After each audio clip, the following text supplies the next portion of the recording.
Halo, perkenalkan nama saya Venus, NIM 2180302280 dari kelas 3A1. Kali ini saya ingin mempresentasikan hasil tugas KWU 2. Kerja pertama, persiapan fondasi etika dan hukum berbisnis. Produk atau jasanya, makanan keripik pisang, unit usahanya, usaha makanan.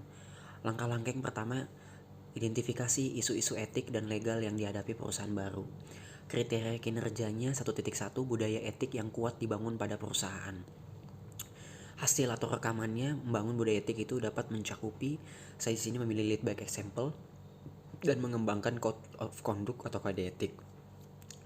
Budaya etik yang kuat dapat mencakupi yang saya memilih sini akses modal yang lebih baik dan juga meningkatkan loyalitas pelanggan. 1.2 notaris untuk perusahaan. Notaris untuk perusahaan itu saya di sini memilih objektif.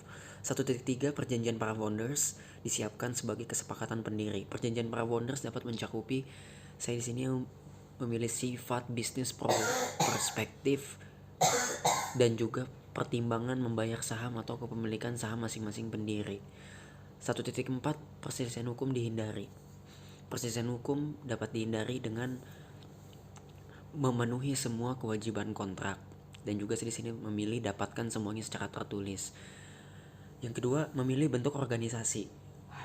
2.1 bentuk organisasi bisnis diidentifikasi. Bentuk organisasi dapat mencakupi, saya di sini memilih sole proprietorship atau kepemilikan tunggal. 2.2 isu-isu dipertimbangkan dalam memilih bentuk hukum kepemilikan bisnis.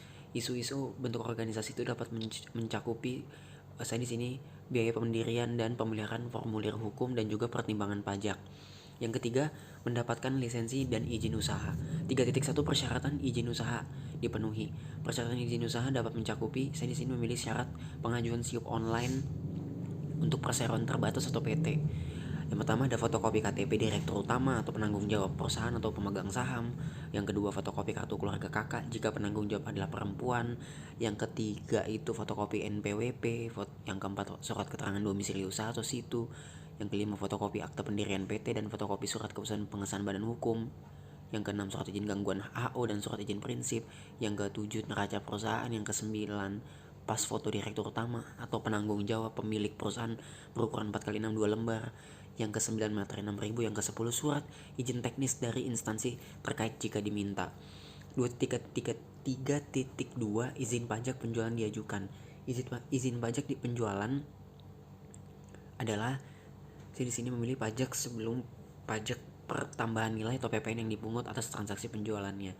3.3 izin dan kerja profesional dan pekerjaan didapatkan. Izin kerja profesional dan pekerjaan dapat mencakupi, di sini memilih Permenkes nomor 17 tahun 2013 tentang izin dan penyelenggaraan praktik perawat. Di sini buku kerja kedua, menilai kekuatan dan juga kewajiban keuangan perusahaan baru. Unit usahanya unit usaha jual keripik pisang. Tanggal 13 Oktober 2021. Elemen yang pertama, identifikasi pengelolaan keuangan. Kriteria unjuk kerja 1.1 tujuan keuangan perusahaan diidentifikasi. Saya di sini memilih profitabilitas, statusnya baik. 1.2 proses pengelolaan keuangan diidentifikasi. Saya di sini memilih preparasi laporan. Ada di sini laporan pendapatan dan juga saya di sini memilih neraca. Statusnya itu baik. 1.3 itu laporan historis keuangan. Diidentifikasi, saya di sini memilih laporan keuangan, statusnya sedang. 1.4 perakiraan keuangan. Diidentifikasi, di sini memilih laporan keuangan historis perusahaan diikuti oleh persiapan perakiraan, statusnya sedang. Yang nomor 2 itu identifikasi proforma laporan keuangan. 2.1 laporan proforma diidentifikasi, statusnya baik.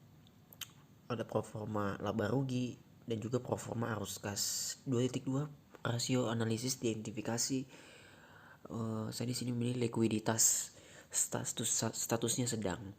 Rekomendasinya, dari data di atas laporan keuangan dalam usaha makan tersebut cukup bagus.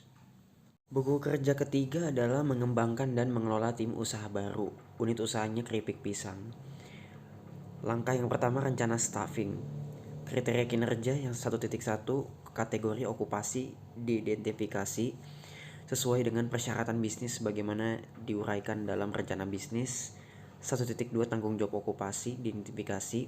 1.3 tugas okupasi diidentifikasi. 1.4 persyaratan okupasi. 1.5 kebutuhan pelatihan okupasi.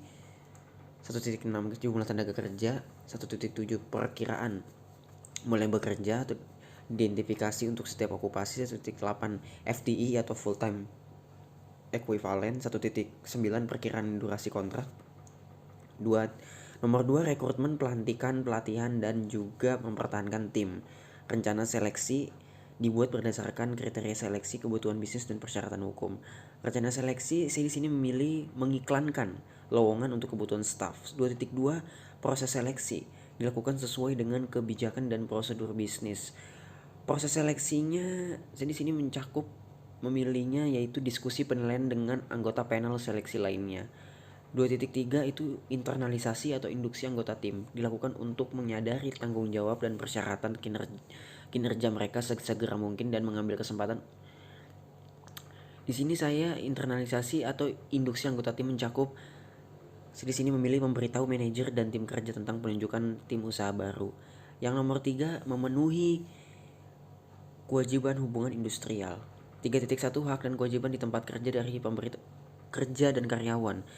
Diidentifikasi sesuai dengan persyaratan hukum dan kode praktik. Hak dan kewajiban di tempat kerja dari pemberi kerja dan karyawan mencakup hak, saya di sini memilih hak mendapatkan kesempatan dan perlakuan yang sama. Kerjanya itu haknya ikut serta dalam serikat pekerja atau buruh. Kewajibannya kewajiban konfidensialitas. 3.2 prinsip hubungan industrial dikembangkan secara positif dan juga konstruktif. Prinsip hubungan industrial mencakup di sini memilih kemitraan yang saling menguntungkan, pekerja atau buruh dan pengusaha sebagai mitra yang saling tergantung dan membutuhkan. Yang nomor 4 mengelola staf. 4.1 alasan pengembangan staf. Diidentifikasi alasan pengembangan staf. Saya di sini memilih konsistensi. 4.2 strategi dan program pengembangan staf dikembangkan. Strategi pengembangan staf, saya di sini memilih memberikan kesempatan pada setiap karyawan untuk menyalurkan ide dan gagasan pribadi mereka. 4.3 program pelatihan dilakukan, yaitu saya memilih orientasi pekerjaan. 4.4 evaluasi dilakukan terhadap strategi dan program pengembangan staf dievaluasi. Evaluasinya saya di sini memilih tentukan tujuan dan pertanyaan evaluasi Anda sambil mengidentifikasi indikator yang akan Anda ukur. 5. Meninjau kinerja tim. Hasil kinerjanya diidentifikasi kesesuaiannya dengan kinerja bisnis. Hasil kinerjanya pencapaian tujuan dan sasaran yang telah ditentukan sebelumnya. 5.2 kompetensi diidentifikasi kompetensi, saya memilih pengetahuan. 5.3 tingkat pergantian staf. Tingkat pergantian staffnya saya memilih tinggi dalam kurung lebih dari 15%. Dan 5.4 itu kekompakan tim diidentifikasi dalam meningkatkan kinerja proyek secara keseluruhan, saya memilih kekompakan tim kekompakan, yaitu kolaborasi. Sekian presentasi dari saya. Mohon maaf bila ada kekurangan. Terima kasih.